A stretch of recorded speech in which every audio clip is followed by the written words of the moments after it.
Hello बच्चों, uni coaching centre में आपका स्वागत है। बेटा आज हम अपना 12th क्लास की फिजिक्स को कंटिन्यू कर रहे हैं। आज जो हम टॉपिक लेने वाले हैं कूलाम के नियम को देखेंगे। तो very very most important topic for exam point of view. ठीक है, तो बेटा इसको आपको पढ़ लेना है, तैयार भी कर लेना है, क्योंकि एग्जाम के लिए बहुत ही ज़्यादा इंपॉर्टेंट है। ठीक है, तो लेट ना करते हुए बच्चे हम हेडिंग डालते हैं कूलाम का नियम। पहले हम कूलाम के नियम को पढ़ेंगे, उसका स्टेटमेंट लिखेंगे कि कूलाम का नियम क्या कहता है, उसके बारे में फिर क्या करेंगे, उसका डेरिवेशन जो है बेटा वो करना स्टार्ट करेंगे। तो फटाफट हेडिंग लगा लो सभी बच्चे, कूलाम का नियम। कूलाम का नियम।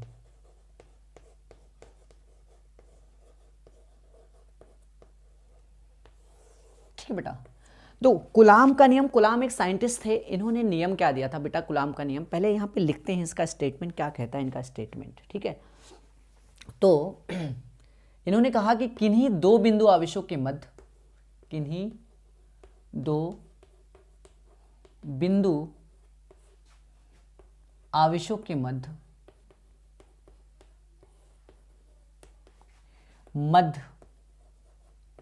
लगने वाला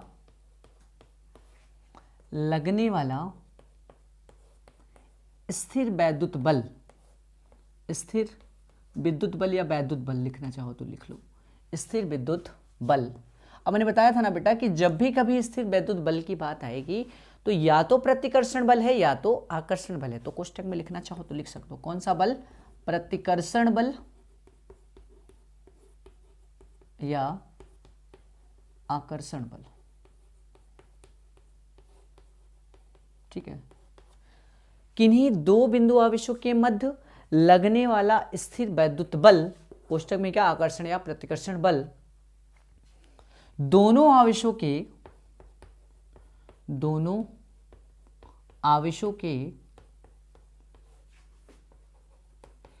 गुणनफल के, आवेशों के गुणनफल के समानुपाती होती है, पाती होता है, तथा उनके बीच की दूरी के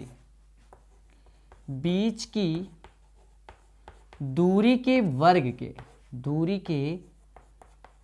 के क्या होता है लल्ला, व्युत्क्रमानुपाती होता है,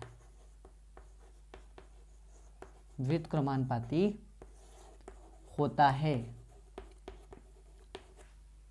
और इसे ही हम क्या कहते हैं बेटा, कूलाम का नियम कहा जाता है। इसे ही कूलाम का नियम कहा जाता है। स्टेटमेंट है ये। ठीक है, अब इन्होंने क्या स्टेटमेंट, तो ये बोल दिया कि किन्हीं दो बिंदु आवेशों के मध्य लगने वाला स्थिर वैद्युत बल या आकर्षण या प्रतिकर्षण बल दोनों आवेशों के गुणनफल के समानुपाती तथा उनके बीच की दूरी के वर्ग के क्या होता है बेटा, व्युत्क्रमानुपाती होता है। इसी को हम क्या कहते हैं, कूलाम का नियम कहता है। कूलाम का नियम बेटा बिंदु आवेशों के लिए क्या होता है, सत्य होता है। ये चीजें मैं आपको इसके बाद टॉपिक पढ़ाऊंगा कि कूलाम का नियम किसके लिए सत्य होता है, कि कब हम कूलाम का नियम कहाँ लगा पाएंगे, कहाँ पर नहीं लगा पाएंगे। ठीक है, तो वो चीजें इसके बाद देखेंगे। तो अभी सिर्फ ये याद रखो, पहले कूलाम का नियम हम पढ़ लेते हैं उसके बाद। तो दो बिंदु आवेश है बेटा, एक है बेटा मान लेते हैं एक Q1 है और एक दूसरा आवेश बिंदु आवेश बेटा, उसका नाम क्या है, Q2 है। ठीक है, इनके जो बीच की दूरी है मान लेते हैं कितना है बेटा, ये दोनों आवेश कितनी दूरी पर है, स्मॉल r दूरी पे है। तो स्टेटमेंट कूलाम साहब ये कहते हैं कि अगर दोनों एक जैसे आवेश है, एक पहला भी प्लस है दूसरा भी क्या है, प्लस है, तो इनके बीच कौन सा बल काम करेगा, प्रतिकर्षण। और अगर एक प्लस है दूसरा माइनस है तो कौन सा बल काम, आकर्षण। तो यहां पर बेटा हम प्रतिकर्षण आकर्षण ना बोल के हम यहां पर एक वर्ड यूज कर रहे हैं, स्थिर वैद्युत बल। ठीक है ना। तो स्टेटमेंट क्या कहता है कूलाम का कि किन्हीं दो बिंदु आवेश, ये दो बिंदु आवेश हैं, तो किन्हीं दो बिंदु आवेशों के मध्य लगने वाला जो आकर्षण या प्रतिकर्षण बल होगा वो दोनों आवेशों के गुणनफल के समानुपाती होता है। ये जो लगने वाला बल है F, दोनों आवेशों के गुणनफल के क्या होता है, ये किसका सिंबल है, समानुपाती का। तो दोनों आवेशों के गुणनफल के क्या होता है, समानुपाती होता है। तो पहला स्टेटमेंट यहां से आ गया, ये समीकरण नंबर क्या हो गया, फर्स्ट। दूसरा स्टेटमेंट क्या कह रहा है इसी में, तथा उनके बीच की दूरी के वर्ग के व्युत्क्रमानुपाती। व्युत्क्रमानुपाती का मतलब होता है जब हम किसी चीज को बेटा 1/r मतलब 1 के फॉर्म में लिखते हैं तो उसको पढ़ते क्या, व्युत्क्रमानुपाती, ठीक है ना। तो ये जो बल है बेटा, दूसरा स्टेटमेंट क्या कहता है कि लगने वाला स्थिर वैद्युत बल उनके बीच की दूरी के वर्ग, दूरी क्या है हमारा आर के वर्ग के क्या होता है, व्युत्क्रमानुपाती होता है। इसको समीकरण नंबर क्या बनेंगे बेटा, 2, ठीक है ना। अब इन दोनों को हम सॉल्व करें तो क्या आएगा, देखो यहां पे लिखेंगे क्या, समीकरण 1 तथा 2 से, 1 तथा 2 से।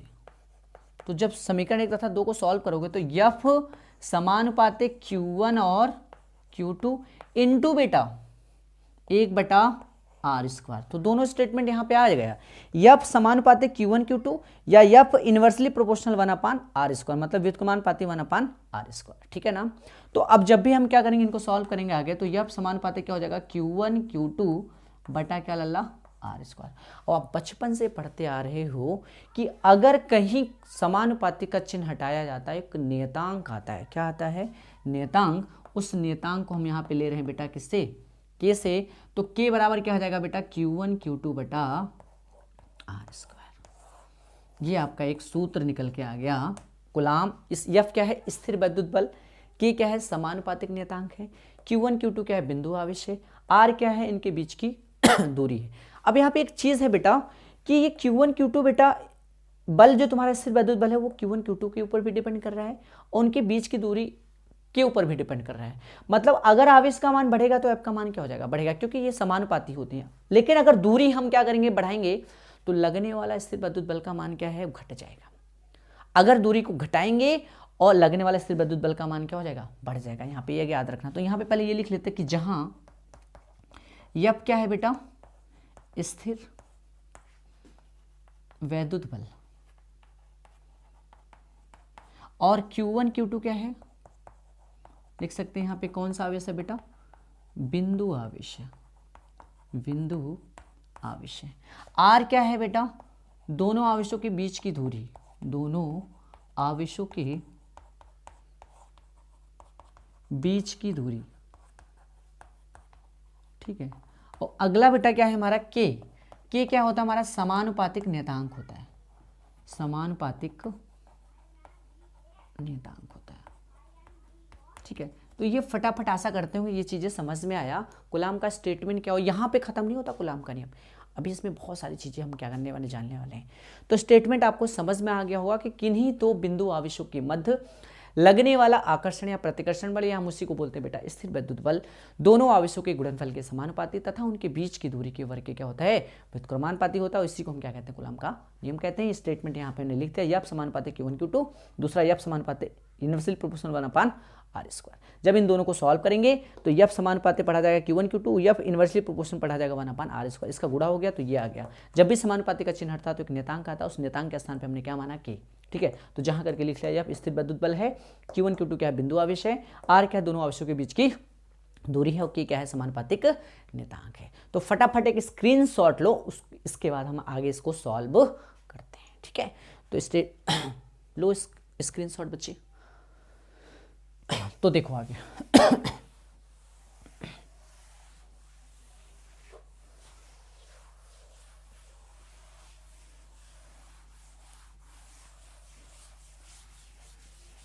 देखो अब बेटा जो आया हमारा, क्या निकल के आया था हमारा, F बराबर आया, यहां से करते हैं, थोड़ा जगह कम पड़ जाएगी ना। तो F बराबर क्या आया था, K Q1 Q2 बटा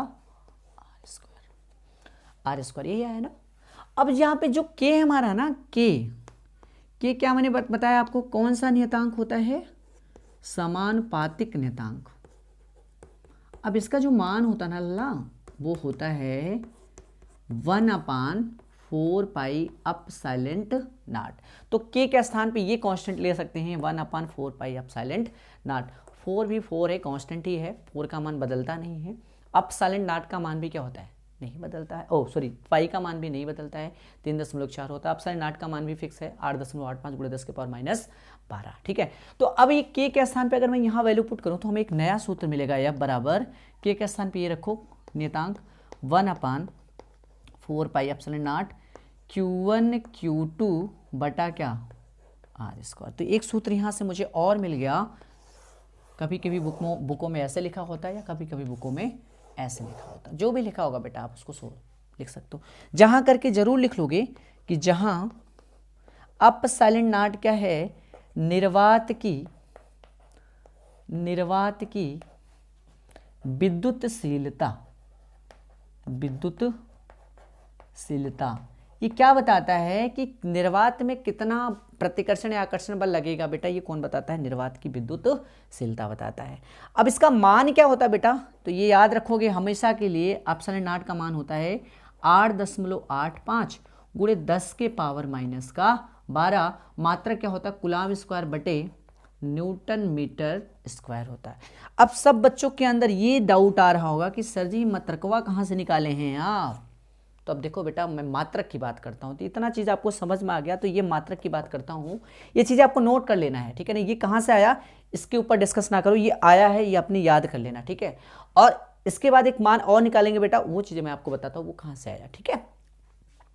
तो ये एप्सिलॉन नॉट बराबर क्या होता है 8.85 गुणे 10 के पावर माइनस 12 कूलम्ब स्क्वायर बटे न्यूटन मीटर स्क्वायर। इस मात्रक उत्तर कहाँ से आया ये चीज़ें मैं बता देता हूँ, ठीक है। तो अब यहाँ पे एक हेडिंग लगाओ आप लोग क्या, और एक चीज़ और, ये जो k बराबर आपने किया है ना 1/4 पाई अप साइलेंट नॉट, अब इसको अगर सॉल्व करें 1/4 पाई का मान कितना होता है 3.14 और अप साइलेंट नॉट का मान कितना होता है 8.85 गुणे 10 के पावर माइनस 12, ये वैल्यू पुट करो यहाँ पे तो क्या आएगा 8.85 गुणे 10 के पावर माइनस 12। जब बेटा इनको सॉल्व करोगे ना तो k का जो मान आएगा वो ये आएगा 9 गुणे 10 के पावर 9 न्यूटन मीटर स्क्वायर बटे कूलम्ब स्क्वायर। ये किसका मान है बेटा, k का। अब ये k का मान आप एग्जाम में बेटा आपको याद रख लेना, अब कुछ नहीं करना है, हमेशा इसके स्थान पे ये आपने याद रख लेना, हमेशा ये रख देना। न्यूमेरिकल जब सॉल्व करोगे तो इसके स्थान पे आप जो जितने भी न्यूमेरिकल होंगे बेटा यही रखोगे, ठीक है ना। 9 गुणे 10 के पावर 9 न्यूटन मीटर स्क्वायर बटे कूलम्ब स्क्वायर। अब यहाँ पे एक फार्मूला और बन जाएगा, अगर मैंने बनाना चाहूँ तो यह बराबर क्या बन जाएगा, इसके स्थान पे ये रखेंगे तो क्या आएगा 9 गुणे 10 के पावर 9 न्यूटन मीटर स्क्वायर बटे कूलम्ब स्क्वायर। ये तो मैंने आपको फार्मूला बताया सारा, बट अभी मात्रक की मैंने थोड़ा सा भी चर्चा नहीं किया कि मात्रक कैसे निकाला, ये सारी चीज़ें। तो मात्रक अब निकालना स्टार्ट करते हैं। मात्रक देखेंगे, बीमी सूत्र देखेंगे, इनका क्या क्या हो सकता है, ठीक है। तो एक स्क्रीनशॉट ले लो आप, उसके बाद आगे हम क्या करते हैं डिस्कस करते हैं। नहीं तो आप पहले थोड़ा सा यहाँ पे देख लो क्या बेटा, देखो F बराबर क्या था फार्मूला, K Q1 Q2 बटे क्या R स्क्वायर, यही था ना। यहाँ से अगर मैं K का मान निकालना चाहूँ तो K का मान क्या होगा, गुणा करो यहाँ पे F R स्क्वायर बटे क्या Q1 और Q2। अब यहाँ से इसका मात्रक अगर देखना चाहें तो क्या मात्रक होगा, बल है, बल का मात्रक होता है न्यूटन, दूरी है, दूरी का मात्रक होता है मीटर, और मीटर क्या हो जाएगा स्क्वायर बटे आवेश Q1 Q2 क्या है आवेश, आवेश का मात्रक मैंने बताया ना आपको कूलम्ब, तो कूलम्ब गुणे कूलम्ब, तो K का मात्रक क्या आ जाएगा न्यूटन मीटर स्क्वायर बटे कूलम्ब स्क्वायर। ये किसका मात्रक है लल्ला, ये है तुम्हारा K का मात्रक, ये तो लिखा है मात्रक मैंने न्यूटन मीटर स्क्वायर बटे कूलम्ब स्क्वायर। समझ में आया मात्रक कहाँ से आया, कौन सी पद्धति का, MKS पद्धति, ठीक है ना। तो इसका मतलब ये जो मान है ना कौन सी पद्धति में दे रखा है, MKS पद्धति में दे रखा है। तो आपसे ये कभी कभी पूछ लिया जाता है कि K का मान MKS पद्धति में कितना होता, तो 9 गुणे 10 के पावर 9 न्यूटन मीटर स्क्वायर बटे कूलम्ब स्क्वायर। सीजीएस में क्या होता तो सीजीएस के लिए निकलवाते हैं, ठीक है ना। तो घबराने की जरूरत नहीं है, फटाफट एक स्क्रीनशॉट लो, उसके बाद आगे हम डिस्कस करते हैं, ठीक है। तो चलो तो देखो आगे देखो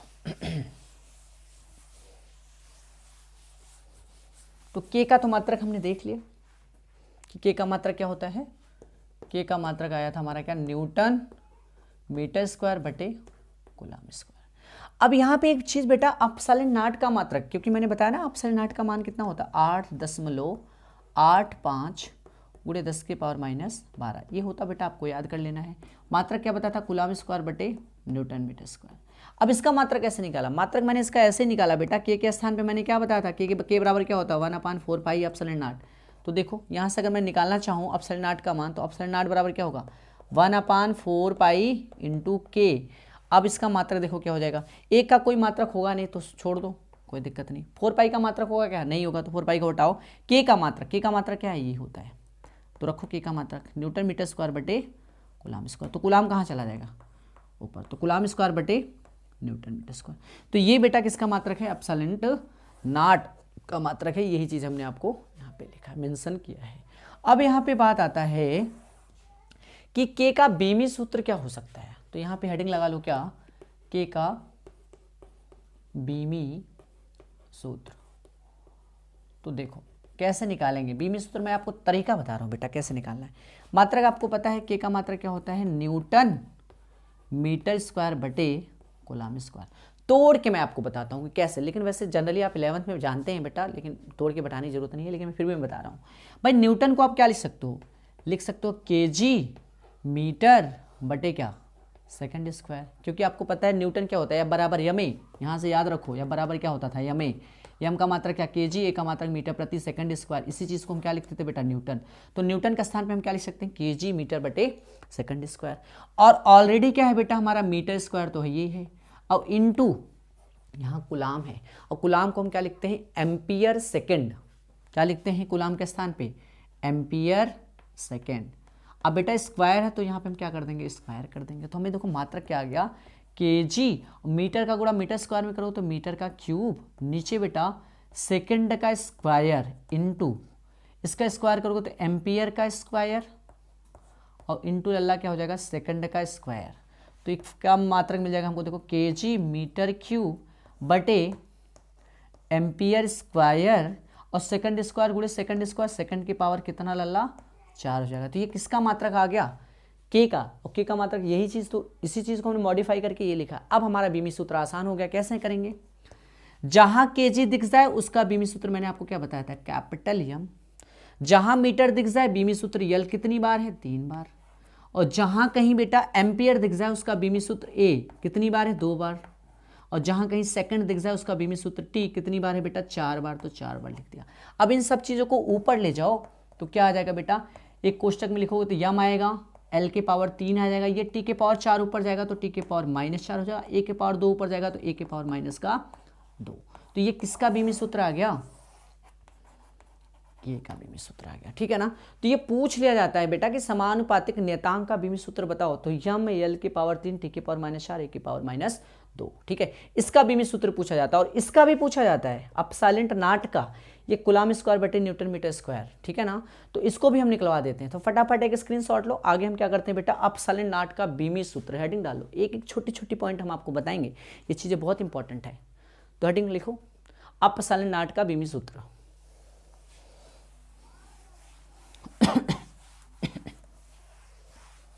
देखो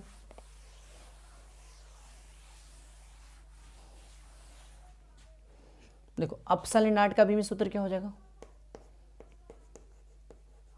भाई? के का उल्टा कर दो, जो बीमी सूत्र आया उसी का उल्टा कर दो, तब भी निकल जाएगा। या वैसा नहीं करना चाह रहे हो तो ऐसे करो यार, जैसे मन के वैसे करो। इसका मात्रक होता है कूलाम स्क्वायर बटे न्यूटन मीटर स्क्वायर होता है। तो लिखना चाहो इसको हम क्या लिख सकते हैं? Ampere second. तो एम्पियर स्क्वायर और क्या हो जाएगा लल्ला? सेकंड स्क्वायर हो जाएगा।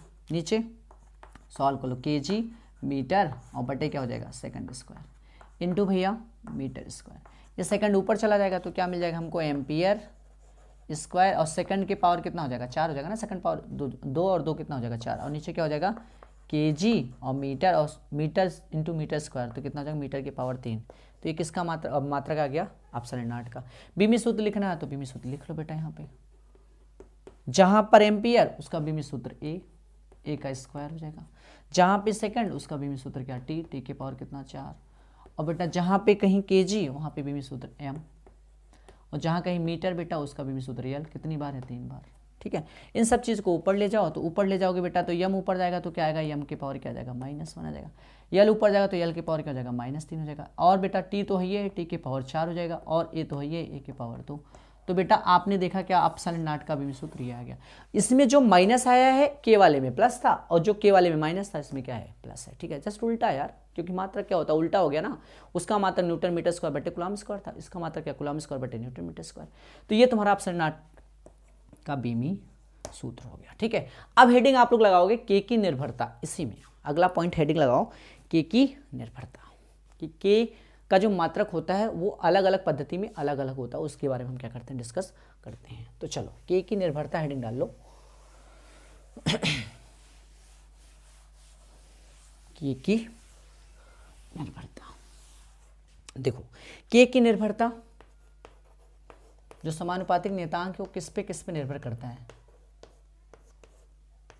पहला माध्यम पे तो निर्भर करता है, माध्यम मात्रक की पद्धति पर, लिख लो मात्रक की पद्धति पर निर्भर करता है ना।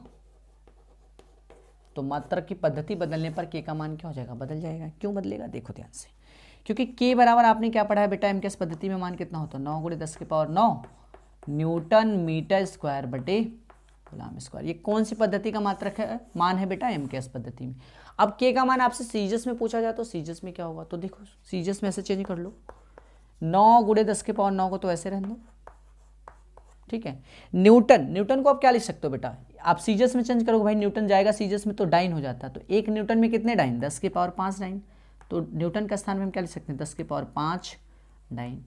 मीटर स्क्वायर है बेटा, मीटर को सेंटीमीटर में चेंज करेंगे सीजीएस में तो सेंटीमीटर हो जाएगा, 1 मीटर में 100 सेंटीमीटर, तो मीटर स्क्वायर है तो 2 बार हम लिख सकते हैं कि 100 सेंटीमीटर गुणे 100 सेंटीमीटर, और बटे बेटा कूलम स्क्वायर है ना, कूलम गुणे कूलम, एक कूलम में कितने स्टेट कूलम, 3 × 10⁻9 स्टेट कूलम, तो लिखेंगे बेटा यहाँ पे एक कूलम को लिखेंगे क्या, 3 × 10⁻9 स्टेट कूलम, ठीक है।